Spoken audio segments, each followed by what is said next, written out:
सभी को good morning. आज का हमारा ये वीडियो एजुकेशन के बीए फर्स्ट ईयर के बच्चों के लिए है।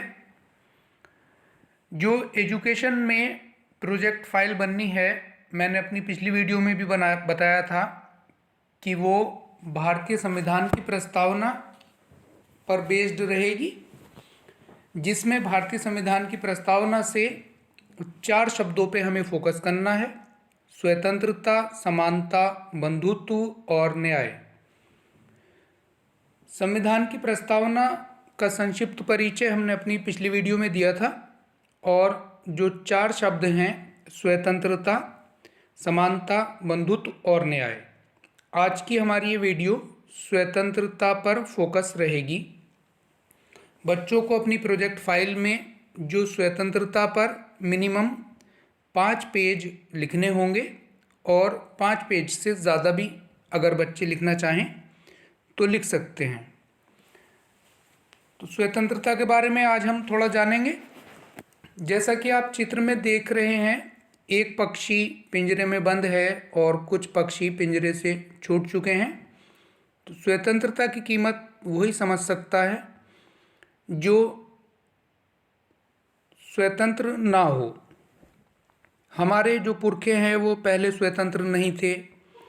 उन्होंने पता नहीं किस तरह से उस परतंत्रता की बेड़ियों को झेला। वो पुरखे ही समझ सकते हैं, हम उसको नहीं समझ सकते।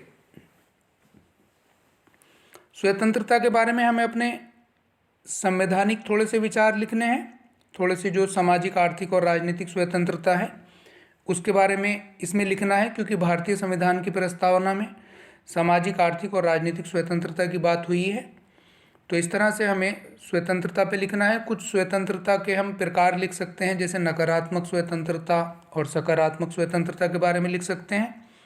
हमें ड्राइंग फाइल लेनी है, मैंने पहले भी बताया था, और वन साइड वाले 25 पेज लेने हैं। तो जो वन साइड वाले पेज होंगे, जिधर लाइन नहीं होती है, उस साइड में आप इस तरह के चित्र कहीं से पुरानी किताब से, अखबार की कटिंग से या नेट से प्रिंट आउट लेकर लगा सकते हो, या स्वयं से भी वो चित्र बना सकते हो। जैसे आपको ये दिखाई दे रहे हैं, इस तरह के चित्र हम लगा सकते हैं। आज़ादी के मतवाले, ये स्वतंत्रता हमें जिन लोगों ने दिलाई, उनके चित्र इसमें लगाए जा सकते हैं। और स्वतंत्रता एक मानसिक जो परतंत्रता होती है कि भाई हम मानसिक रूप से परतंत्र हैं, इस तरह मानसिक रूप से भी हमें स्वतंत्र होना चाहिए। कोई ऐसा चित्र आप लगा सकते हो। यह भारतीय संविधान की प्रस्तावना में जो स्वतंत्रता के अधिकार दिया गया है, अनुच्छेद 19 से लेकर 22 तक स्वतंत्रता का अधिकार है, और अनुच्छेद 19 में 6 प्रकार की स्वतंत्रताओं का वर्णन किया गया है, जिसमें विचार और अभिव्यक्ति की स्वतंत्रता, अस्त्र शस्त्र रहित और शांतिपूर्ण सम्मेलन करने की स्वतंत्रता, समुदाय और संघ निर्माण की स्वतंत्रता, भ्रमण की स्वतंत्रता, निवास की स्वतंत्रता और व्यवसाय की स्वतंत्रता, इसके बारे में बताया गया है। इस तरह की आप इमेज वहाँ पे लगा सकते हो। बाकी स्वतंत्रता के बारे में हमें वृहद रूप से समझाना है, स्वतंत्रता के कॉन्सेप्ट को। तो उसके लिए मैं थोड़ा सा आपको समझा देता हूँ। और जो ये मेरा आर्टिकल है, इसके बारे में आप इसी तरह से स्वतंत्रता के बारे में कुछ और भी लिख सकते हैं। ज़रूरी नहीं यही लिखें जो मैं बता रहा हूँ आपको। स्वतंत्रता एक बहुत बड़ा संप्रत्यय है, इसके बारे में बहुत कुछ कहा जा सकता है। आप स्वतंत्रता पर अपने मौलिक विचार भी लिख सकते हैं, और जो मैं समझा रहा हूँ इसमें से भी आप स्वतंत्रता के बारे में ले सकते हैं। तो आइए स्वतंत्रता को थोड़ा समझ लेते हैं। जो बीए फर्स्ट ईयर के बच्चे अपनी प्रैक्टिकल की फाइल में स्वतंत्रता वाला हेडिंग डालेंगे, उसमें उसके लिए कुछ समझ लें। कहीं उड़ने दो परिंदे, कहीं उगने दो दरख्त, हर जगह एक सा बाजार न होने पाए। निदा फाजली की ये पंक्तियाँ प्रगति और स्वतंत्रता के मध्य सुंदर समन्वय को अभिव्यक्त करती हैं। अगर देखा जाए तो स्वतंत्रता एक आत्मनिष्ठ विषय वस्तु है। इसकी परिभाषा में एक प्राणी के अनुसार विभिन्नताएं पाई जाती हैं। दार्शनिक रूसो के अनुसार आम सहमति का अर्थ ही स्वतंत्रता है। वहीं अमर्त्य सेन के अनुसार विकास लोगों को मिलने वाली स्वतंत्रता का विस्तार मात्र है। अमर्त्य सेन ने क्या कहा कि विकास लोगों को मिलने वाली स्वतंत्रता का विस्तार मात्र है। मोटे तौर पर देखने पर स्वतंत्रता का आशय प्राणी की आज़ादी से लगाया जाता है। मनुष्य के लिए स्वतंत्रता कितना महत्व रखती है, ये इतिहास के पन्नों में बखूबी बयां है। विश्व इतिहास को खोलने पर स्पष्ट होता है कि स्वतंत्रता प्राप्ति के क्रम में विश्व के कई देशों को उनकी बड़ी कीमत चुकानी पड़ी है। फिर चाहे बात अमेरिका की हो, अफ्रीका की या भारत की, सबके स्वतंत्रता संघर्ष का इतिहास बहुत लंबा रहा है। भारत के परिप्रेक्ष्य में देखा जाए तो स्वतंत्रता प्राप्ति हेतु देश के लाखों लोगों, जिनमें भगत सिंह, सुखदेव, राजगुरु जैसे कई युवा शामिल थे, ने अपने प्राणों की आहुति दी। इस बात का प्रमाण पहले से मौजूद है कि हमारे स्वतंत्रता सेनानियों को स्वतंत्रता प्राणों से भी अधिक प्रिय थी। भारतीय स्वतंत्रता के इतिहास में महात्मा गांधी, तिलक, पटेल, मंगल पांडे, खुदीराम बोस, मौलाना अबुल कलाम आज़ाद, चंद्रशेखर आज़ाद आदि लोगों के नाम सुनहरे अक्षरों में दर्ज हैं, जिन्होंने अपने देश के हित को अपने स्वार्थ के ऊपर वरीयता दी। वहीं रानी लक्ष्मीबाई, वेलु नचियार, कित्तूर रानी चेन्नम्मा, अरुणा आसफ अली, सावित्रीबाई फूले और सरोजनी नायडू जैसी स्त्रियों का आज युवतियों के लिए प्रेरणा स्वरूप हैं। स्वतंत्रता के महत्व को देखते हुए इस बात का अंदाज़ा लगाया जा सकता है कि स्वतंत्रता की आवश्यकता जितनी मनुष्य को होती है, उतनी ही पशु पक्षियों एवं अन्य प्राणियों को भी होती है। पिंजरे में बंद पक्षी जब दूर आसमान में उड़ते हुए पंछी को देखता है, तब उसे स्वतंत्रता का मूल्य समझ आता है। स्वतंत्रता का मोल एक गुलाम प्राणी से बेहतर कोई नहीं समझ सकता। इस संदर्भ में शिव मंगलम सिंह सुमन की प्रसिद्ध पंक्तियां याद आती हैं। हम पंछी उन्मुक्त गगन के पिंजरबद्ध न गा पाएंगे, कनक तीलियों से टकराकर पुलकित पंख टूट जाएंगे। हम बहता जल पीने वाले मर जाएंगे भूखे प्यासे, कहीं भली है कुटुक निबोरी कनक कटोरी की मैदा से। तो ये पंक्तियाँ थीं जो स्वतंत्रता के महत्व को हमें समझा रही थी। स्वतंत्रता का महत्व न केवल मनुष्य और पशु पक्षियों के लिए है, बल्कि इसका बहुत सुंदर उदाहरण हम पेड़ पौधों के संदर्भ में भी देख सकते हैं। जब पौधों की प्रजातियों को भरपूर स्वतंत्रता दी जाती है, तो उसमें विशाल वन और अनगिनत प्रजातियों की उत्पत्ति होती है। किंतु उसी स्वतंत्रता को बाधित करके जब उसे अपने आंगन के गमले में ले आते हैं, तो उसका विस्तार बाधित हो जाता है और वह सिर्फ आंगन की शोभा बनकर रह जाता है। कहने का तात्पर्य यह है कि स्वतंत्रता की महत्ता अनगिनत है और वह प्रत्येक प्राणी के सर्वोत्तम विकास के लिए आवश्यक है।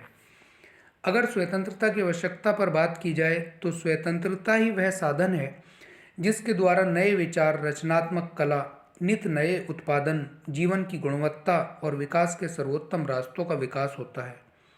वर्तमान समय में कई राष्ट्र मेहनत से प्राप्त इस स्वतंत्रता की ही बदौलत प्रगति के अपने सर्वोच्च शिखर पर विद्यमान हैं।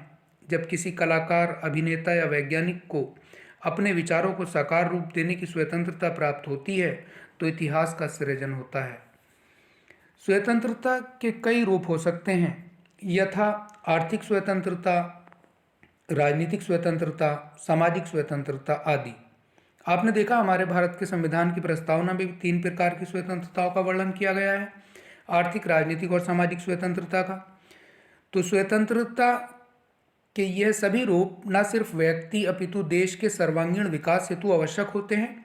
अगर एक स्त्री को स्वतंत्रता मिलती है तो उसका रूपांतरण कल्पना चावला जैसे अंतरिक्ष वैज्ञानिक के रूप में होता है और जापान जैसे लघु देश विशालतम सफलता को अर्जित करता है। विदित है कि भारत विश्व का विशालतम प्रजातांत्रिक देश है एवं यहाँ प्रत्येक नागरिक को आर्थिक, राजनीतिक, धार्मिक और सामाजिक स्वतंत्रता प्राप्त है, जो उसे संविधान द्वारा मौलिक अधिकारों के रूप में प्रदान किए गए हैं। लेकिन एक व्यक्ति का अधिकार या उसकी स्वतंत्रता दूसरे व्यक्ति के अधिकारों या उसकी स्वतंत्रता में बाधक नहीं होनी चाहिए। यह तभी संभव है जब स्वतंत्रता को अनुशासन के दायरे से सीमित किया जाए, क्योंकि असीमित स्वतंत्रता भी अंततः जीवन एवं सामाजिक व्यवस्था के सुचारू रूप के संचालन में बाधा पहुंचाती है। कहने का तात्पर्य यह है कि स्वतंत्रता की भी लिमिट होनी चाहिए। ऐसा नहीं कि अनलिमिटेड स्वतंत्रता होनी चाहिए। अनलिमिटेड स्वतंत्रता के लिए एक शब्द आता है स्वच्छंदता। तो हमें स्वच्छंदता नहीं चाहिए, बल्कि हमें सकारात्मक स्वतंत्रता चाहिए। जैसा कि मैंने अपनी पिछली वीडियो में भी बताया था कि एक व्यक्ति को इतनी स्वतंत्रता है कि उसके द्वारा घुमाया जाने वाला डंडा दूसरे व्यक्ति की नाक से ना टकराए। यदि दूसरे व्यक्ति की नाक से टकराता है तो ये स्वतंत्र नहीं है। जैसे हम सड़क पे चलने के लिए स्वतंत्र हैं, लेकिन कुछ नियमों में रहकर। जैसे हम बाईं तरफ चलेंगे, हम मोटरसाइकिल चला सकते हैं सड़क पर, लेकिन लहरा कर नहीं चला सकते। यानी हम स्वतंत्र हैं लेकिन नियमों में बंधे हुए हैं। जैसे रूसो ने कहा था कि मनुष्य स्वतंत्र पैदा हुआ है परंतु सर्वत्र जंजीरों में जकड़ा हुआ है। तो वही स्वतंत्रता है जिसे हम सकारात्मक स्वतंत्रता कह सकते हैं। नकारात्मक स्वतंत्रता का लोकतंत्र में कोई भविष्य नहीं है। जैसे कि मिल थे तो मिल को खोखली स्वतंत्रता का प्रतिपादक कहा जाता है, जो नकारात्मक स्वतंत्रता को प्रोत्साहन देते थे। आइए आगे देखते हैं। एक विद्यार्थी को नकल करने की छूट नहीं दी जा सकती। अगर नकल करने की छूट दी जाए कभी, वो तो स्वतंत्र है, नकल करेगा। तो ये इस तरह की स्वतंत्रता नकारात्मक स्वतंत्रता कहलाती है। राजनीतिक दलों को अनैतिक विजय हेतु स्वतंत्रता नहीं प्रदान की जा सकती। गलत दवाओं के उपयोग को बढ़ावा नहीं दिया जा सकता और अपराधी प्रवृत्ति के लोग असामाजिक गतिविधियों में संलिप्त हेतु स्वतंत्र नहीं हो सकते। यदि अपराधियों को स्वतंत्र छोड़ा जाएगा, वो फिर नौकरी वो करेंगे, चोरी चकारी। तो इसलिए अपराधियों को जेल में बंद रखना पड़ेगा, उन्हें स्वतंत्र नहीं छोड़ा जा सकता। इसके लिए राज्य द्वारा नियम और कानून बनाए जाते हैं ताकि कोई भी अधिकार सीमित ना रहे। संविधान में अधिकारों के साथ साथ ऐसे उपबंधों की भी व्यवस्था की गई है जो अधिकारों के अतिक्रमण क्षेत्र पर पाबंदी लगाते हैं।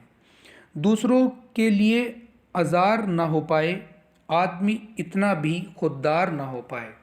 कहने का मतलब यह है कि हम अपने आप स्वतंत्र हैं, लेकिन हमारी स्वतंत्रता से किसी दूसरे व्यक्ति की स्वतंत्रता प्रभावित नहीं होनी चाहिए, क्योंकि जितने हम स्वतंत्र हैं इतना ही दूसरा व्यक्ति भी स्वतंत्र है। ये वास्तविक स्वतंत्रता है। स्वतंत्रता की सीमाओं पर गौर करने पर हम पाते हैं कि विभिन्न वैज्ञानिक अनुसंधानों की प्रायोगिक प्रक्रिया के समय भी हर परीक्षण की नैतिक सीमाएं तय की जाती हैं ताकि वह अनुसंधान अंततः मानव जाति के विनाश का ही कारण न बन जाए। आज परमाणु एवं जैविक हथियार इस तथ्य की पुष्टि करते हैं कि विज्ञान संबंधी स्वतंत्रता की भी अपनी एक सीमा होनी चाहिए, नहीं तो इस विकास की कीमत मानवता और सृष्टि के विकास को चुकानी पड़ेगी। तो स्वतंत्रता की बात विज्ञान में भी है कि ऐसा आविष्कार नहीं किया जाए जिससे पता चला मानव जाति ही नष्ट हो जाए, तो उसकी भी अपनी सीमाएं हैं। इसी स्वतंत्रता को सीमित करने के लिए राष्ट्रीय और अंतर्राष्ट्रीय न्यायालय एवं कानूनों की स्थापना की गई है। विश्व युद्ध के भयावह परिणाम के मद्देनज़र यूएनओ यानी यूनाइटेड नेशन ऑर्गेनाइजेशन की स्थापना की गई ताकि देश अपनी स्वतंत्रता की सीमा को पहचान सके। पर्यावरण संबंधी मनुष्य द्वारा किए गए आत्ममहत्ता प्रयासों को देखते हुए यूएनईपी एवं यूएनएफसीसी जैसी संस्थाएं और संधियां अस्तित्व में आईं। वैश्विक व्यापार असंतुलन को दूर करने हेतु डब्ल्यूटीओ जैसे अंतर्राष्ट्रीय संस्थाओं की स्थापना की गई। इसे देखते हुए कहा जा सकता है कि आज और कल की बात नहीं है, सदियों का इतिहास यही है। हर आंगन ख्वाब है लेकिन चंद घरों में ताबीरें हैं। इस प्रकार कह सकते हैं कि स्वतंत्रता न सिर्फ व्यक्ति, समाज और देश के स्तर पर महत्वपूर्ण है, बल्कि व्यक्तिगत स्तर पर तथा मानसिक तौर पर भी उतना ही आवश्यक है। हालांकि कई बार यह पहलू अनछुआ रह जाता है या पर्दे के पीछे पड़ जाता है, क्योंकि लौकिक तौर पर शारीरिक स्वतंत्रता को तो हम देख पाते हैं, लेकिन कुछ मानसिक स्वतंत्रता संबंधी वस्तु स्थिति को नहीं पहचान पाते। मानसिक स्वतंत्रता को शारीरिक स्वतंत्रता से ऊपर माना जा सकता है, क्योंकि कई बार इंसान दूर से स्वतंत्र नजर आता है लेकिन वह मानसिक रूप से परतंत्र होता है, चाहे वो कुरीतियों के रूप में जकड़ा हो, चाहे अंधविश्वास से या फिर गलत सामाजिक रीति रिवाजों से घिरा हुआ हो, वह परतंत्रता कहीं घातक होती है, क्योंकि उसका निवास मनुष्य का मस्तिष्क होता है, जिसे किसी भी कानून द्वारा पढ़ा नहीं जा सकता। तो मानसिक परतंत्रता होती है, चाहे वो अंधविश्वासों के कारण हो, कुरीतियों के कारण हो, या किसी भी कारण से अगर आदमी मानसिक परतंत्र है तो परेशान ही रहेगा, शारीरिक रूप से स्वतंत्र होने के बावजूद भी। तो हमें मानसिक रूप से भी स्वतंत्र होना बहुत आवश्यक है। आज आवश्यकता है कि व्यक्तिगत स्तर के अलावा उन वैश्विक रूप से विद्यमान मानसिकता में भी परिवर्तन लाया जाए जो मानवता के उनके सर्वोच्च शिखर पर पहुंचने में बाधक रहा है। आज वैश्वीकरण के इस दौर में प्राप्त स्वतंत्रता का स्वरूप कहीं ना कहीं विकृत हो गया है। इसका उदाहरण हमें आतंकवाद, क्षेत्रवाद, बीमारियों और संहारक युद्ध के रूप में देखने को मिलता है। वर्तमान समय में इस स्थिति को दूर करने के लिए ऊपर से आरोपित अनुशासन की अपेक्षा आत्मानुशासन युक्त स्वतंत्रता की आवश्यकता है। यानी हमें अनुशासन, हमारा ये नहीं कि अनुशासन हमारे ऊपर थोपा जाए, बल्कि अनुशासन हमारे अंदर से आना चाहिए, जिसे आत्मानुशासन कह सकते हैं। जैसे बाल केंद्रित शिक्षा में मैंने आपको बताया था कि बाल केंद्रित शिक्षा जो होती है उसमें आत्मानुशासन बच्चों में स्वयं से आता है, उसकी जिम्मेदारी शिक्षक की नहीं होती, बच्चों की जिम्मेदारी होती है बाल केंद्रित शिक्षा में। तो प्रधानमंत्री द्वारा जैसे उदाहरण यहाँ पे दिया है कि प्रधानमंत्री ने कोरोना वायरस के खतरे को देखते हुए आत्मानुशासन के मद्देनजर जनता कर्फ्यू की बात कही, ताकि असीमित स्वतंत्रता दूसरों के जीवन पर भारी ना पड़े। हम स्वतंत्र हैं, लेकिन हमसे किसी और को नुकसान ना पहुँचे, इस हिसाब से हम स्वतंत्र हैं। विकास की इस अंधाधुंध दौड़ में दो पल ठहर कर पीछे ज़रूर देखना चाहिए।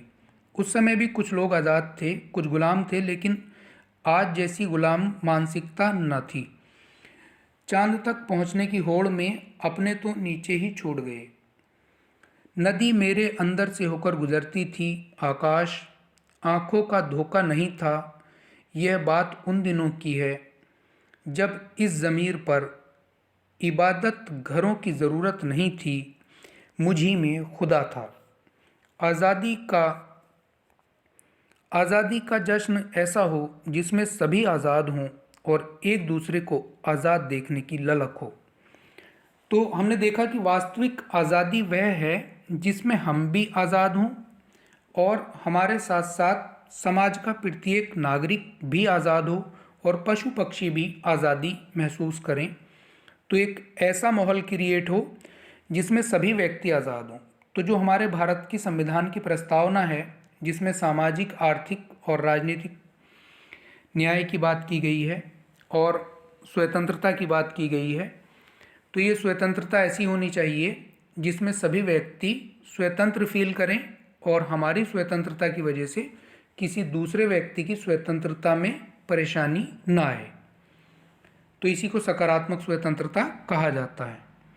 तो हम अपने जो ये संविधान की प्रस्तावना पर अपनी रिपोर्ट तैयार कर रहे हैं, उसमें स्वतंत्रता संबंधी हम लगभग 5-6 पेज लिखें और स्वतंत्रता से रिलेटेड मैटर सर्च करें और उसको ध्यान में करते हुए अपना ही एक आर्टिकल तैयार करें और उसको उसमें लिखें। ठीक है बच्चों, ओके, खुदा हाफिज़।